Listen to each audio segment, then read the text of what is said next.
It is Saturday, May 26th. We're going back to Mars. Let's see how much water really is on the Earth.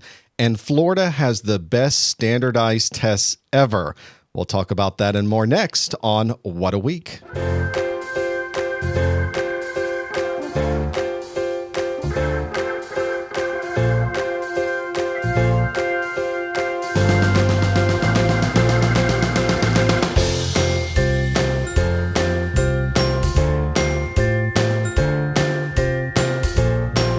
This is What a Week. Welcome to our podcast of the week. We've been gone for a couple of weeks. It's nice to be back. I'm James Messer, and I'm joined, of course, as always, by my better half, Judy Messer. Hello. Hello. Hello. So good to be here. I think one of the challenges with being gone 2 weeks is you forget completely how any of this works.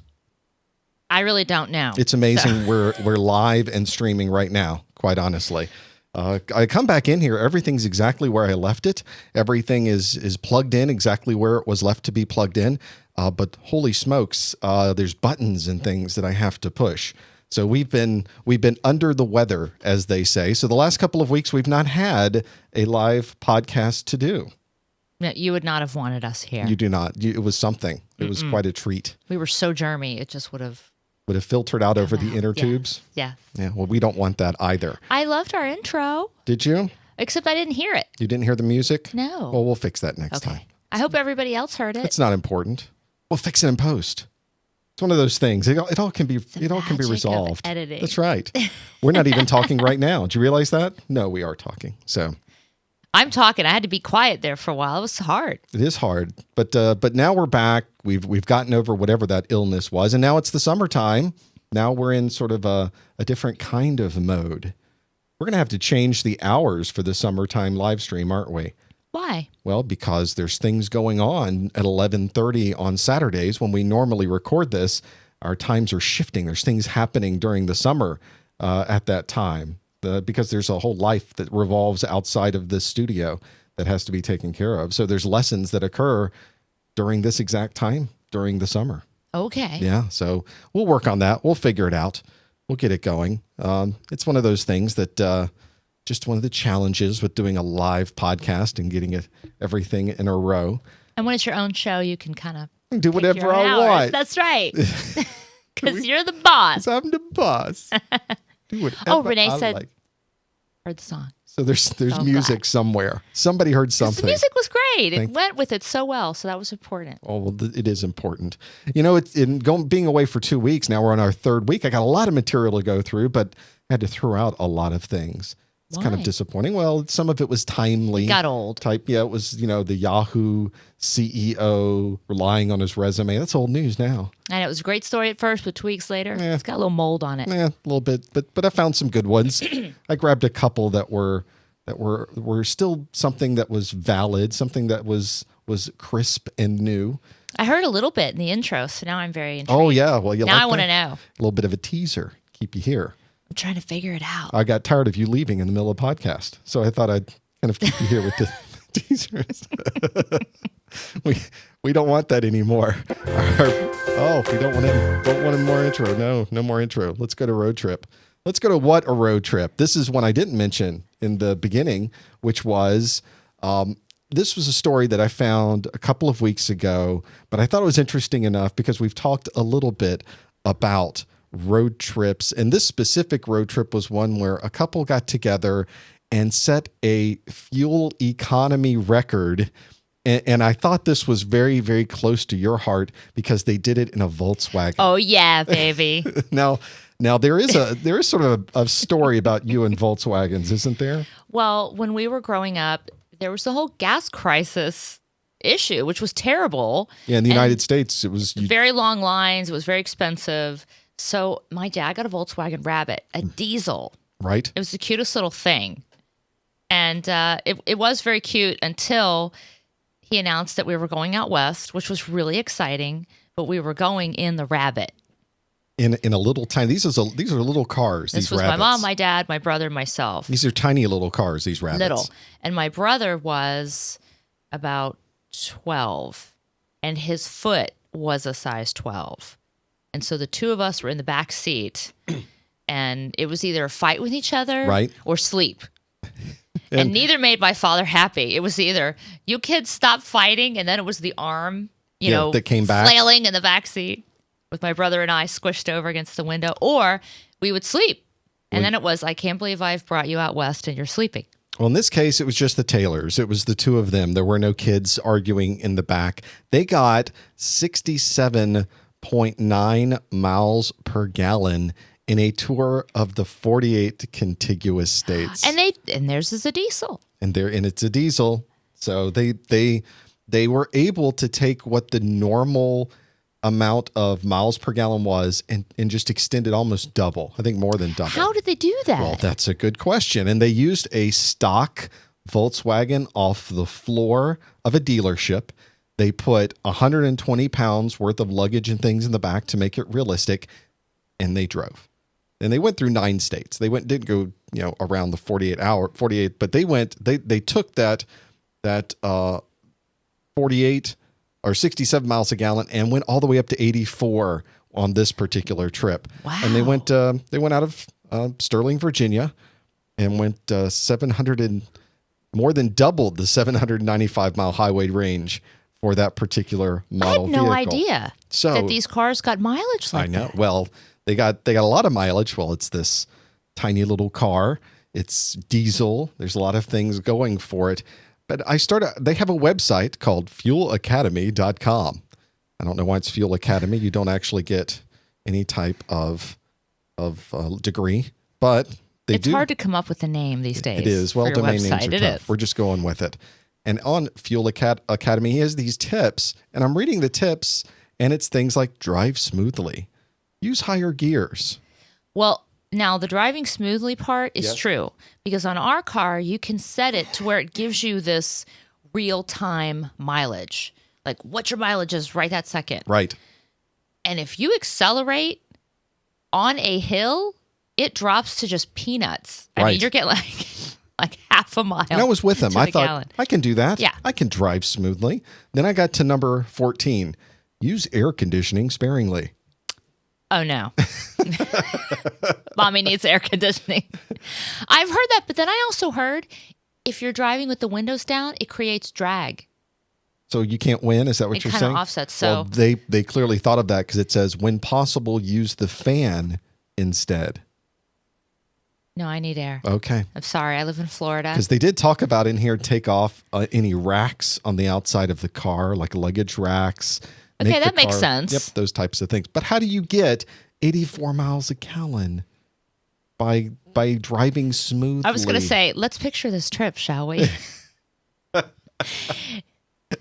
Drive 30 miles an hour with no air. Right. I don't know. I think it's cool that they got mileage like that, but... Not your thing? I'm running the air. Well, I thought, because summer is here, we are planning some summer trips.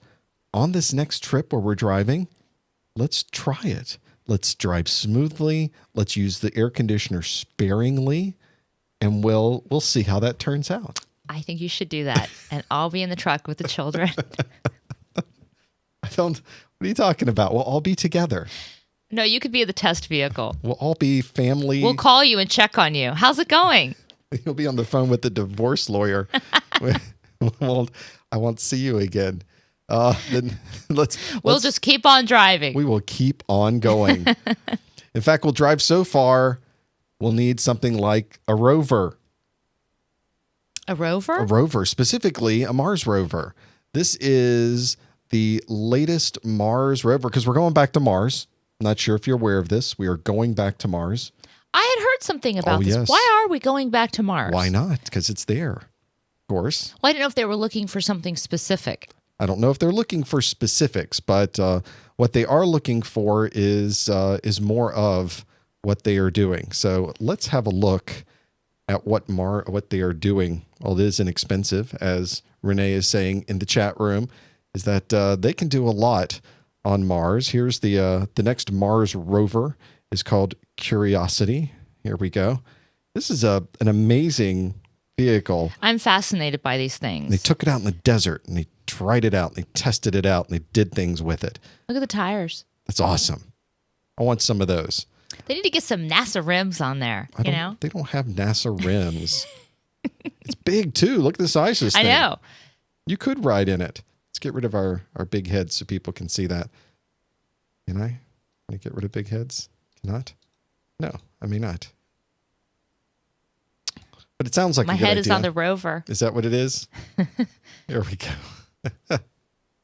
But that's one of the things that I thought, looking at this, that's a big thing. It's a lot bigger creature. than you think it is. That's right. It's got a lot going on. But I love when they go up to Mars and we get these great pictures. Yeah. Yeah, it's really remarkable what they're able to do with this. And I was reading in this story that they went into the desert, they went up different slopes, upwind and downwind. And you can see they have all these cameras and other things taking pictures and video and tracking it. And just an amazing amount of science goes behind the device that you're going to send to another planet to drive around on. That's a great job. You know, I'm a little envious because I think sometimes they have a better internet connection from Mars than I do from my office. Not real sure why that is, but there it is nonetheless. They're able to do a lot more with a lot less, it seems. I find it amazing that we can get data from Mars. Mars. Just drive around. It's like we're there. Just hanging out. Incredible. Driving around, doing what we're doing. I think that's one of the nice things. In fact, I'd like to be Mars because this week this is a story that is from this week that's what a standard. It talks about Florida's standardized testing.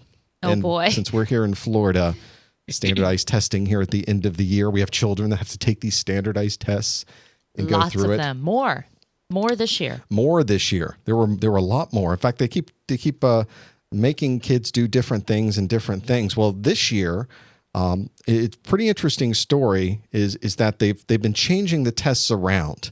They gave a new standardized writing test to Florida students. It turns out the scores were much worse than what they were expecting.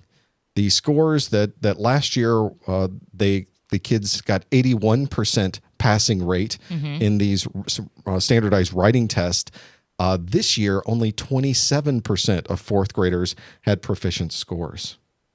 What happened there? I don't know whether they changed the test or they modified the type of information being taught, or perhaps our teachers are just not teaching the test properly. But That's a huge change. But it's okay because nobody failed. We fixed the problem. The folks got together at the State Education Board. The Florida Board of Education voted that given this amazing dropping of these children having competency in writing, what they elected to do is to change the passing grade, and they made it much lower. So actually, you're just fine. I don't think so. Yeah, that's exactly what they did. They changed the scores.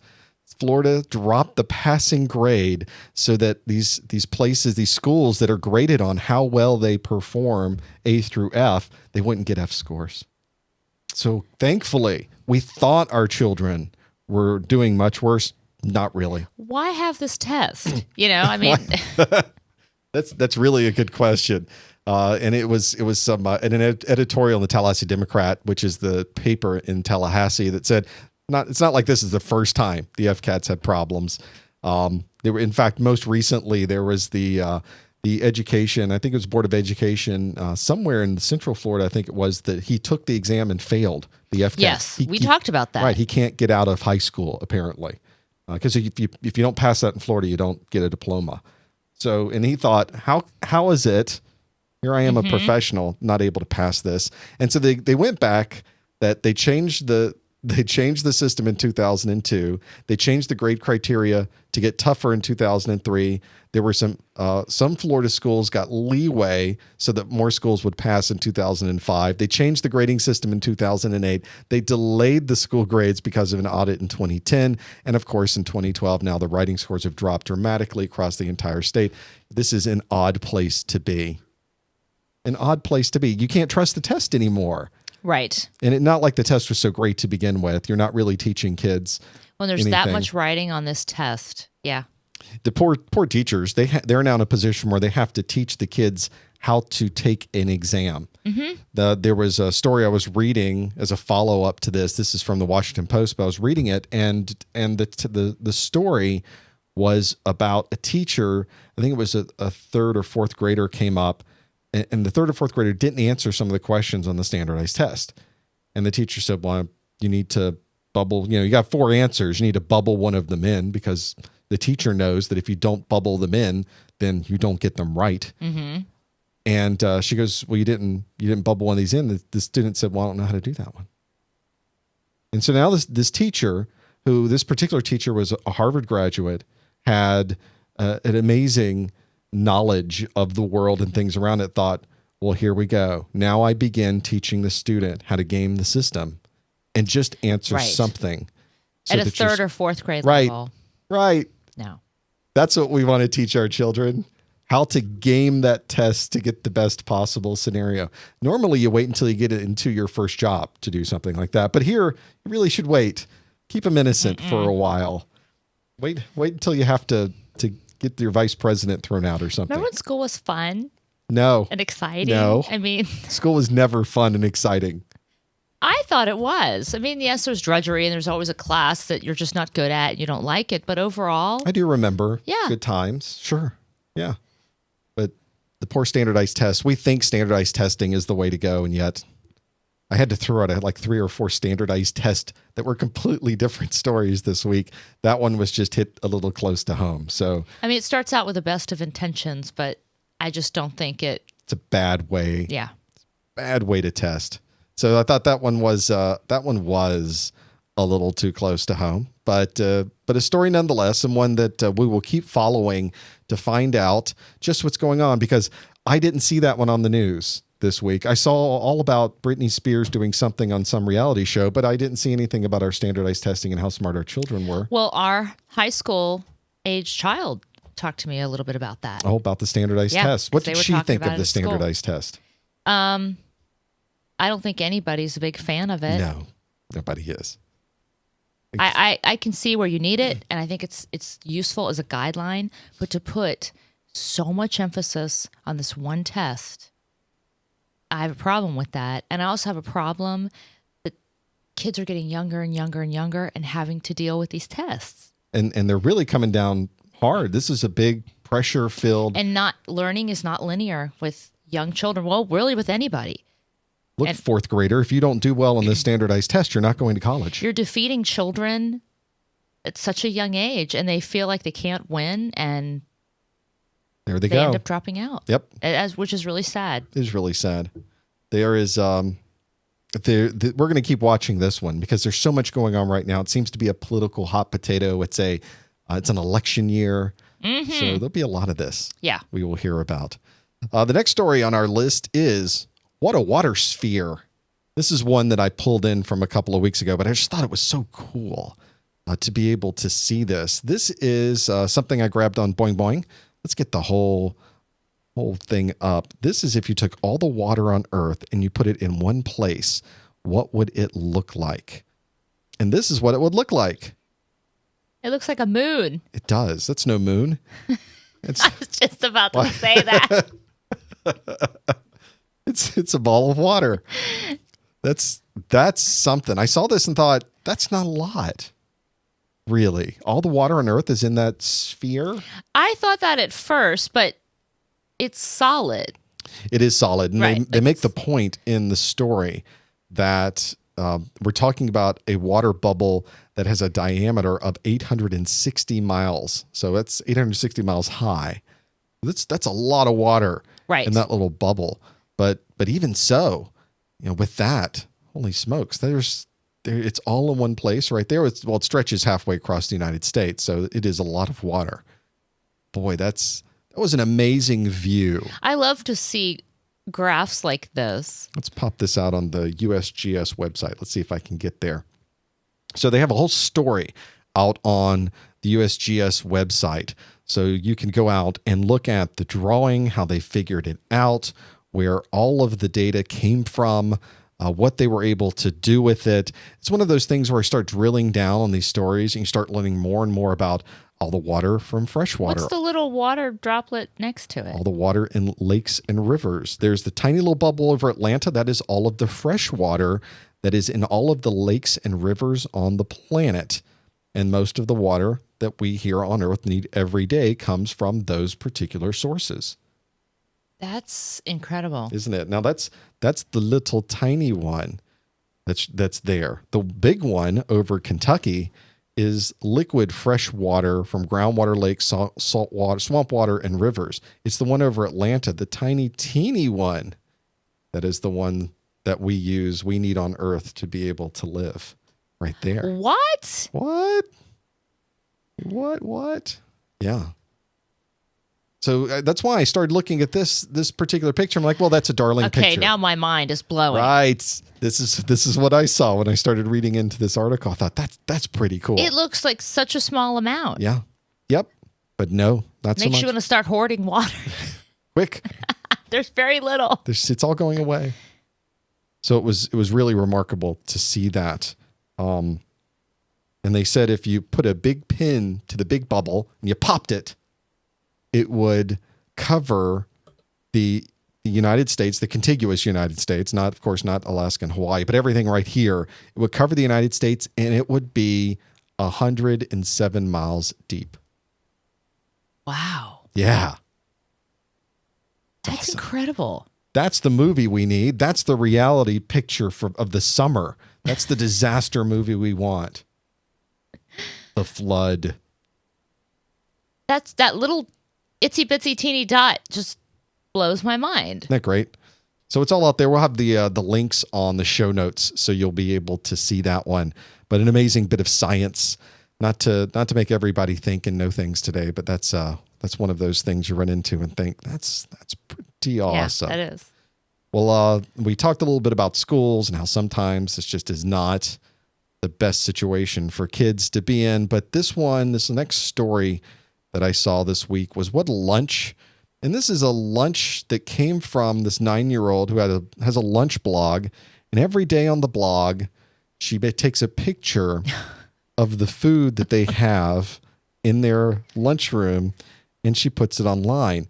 And it caught on, and people started reading the blog, mainly to show these very, very pathetic looking lunches. Just these very sad little, that is very sad. There's no greens on there. Well, it turns out so many people saw this. They the school system started getting complaints and said, oh no, this isn't working. Give the kids as much salad as they want, give them as much fruit as they want, give them as much bread as they would like. Absolutely. So because this 9-year-old student started what is that, the blog, like lasagna? Well, we'll have to go to the blog and see. Because this is the difference now. You got a bunch of salad, you've got bread, you've got more food, and they got a little dessert too. Got some color going on there. That's something happening. But think of what you're able to do with this. This is the blog. It's neverseconds.blogspot.com.es. And here is, they started, I'm at the beginning of the blog, but now we start to see something a little nicer coming through. What a difference. This is the same school? Here's a we don't see inside the bean pita pocket to see what's there. This is the one. Here's some nice, this one. Look at that. There's kiwi on there. There's some other lunches. Now, the 9th graders gotten so popular, other people are sending in pictures of their lunches. And so if you flip through, you can see the differences around the world, even one in Japan. I was going to say, what is that? Isn't that awesome? What's that in the upper right? Looks like little rocks. Well, it's Japan, so it's, not sure I want to know what that is. But let's see. There's asparagus, white rice. Okay. Pickled radish, plums, steamed okra. This is the gray lumpy bits, Coney ayu jelly. The high-fiber chewy food made from the devil tongue plant. Okay. Chewy rice dumplings, green beans, carrots, garlic, white fish, mackerel, wrapped in a leaf and steamed, vegetables and egg cooked with soy glaze. Just think, we were never able to do this when we were in school. I've never thought about school lunches in other countries. There you go. But when you went over to Japan, you found some very interesting things. Yeah. I can imagine that reminds me a lot of the things that I had to eat. And that would push me way out of my comfort zone in the morning. Like a little octopus. You get hungry. Oh, if you get hungry, trust me. Oh, yeah. You'd be surprised what you'll eat. know that I would be surprised.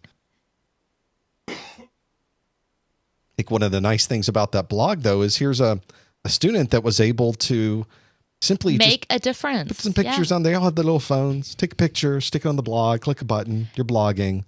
And now you're making a difference for everybody else at your school. And now you're talking to other people around the world about what they're doing. I think that's fantastic. Pretty cool. Pretty nice. We don't think of it. We do these podcasts. I have videos people watch around the world. I couldn't imagine doing this at 9. That's what I mean. At such a young age, that's remarkable and wonderful. That's pretty awesome.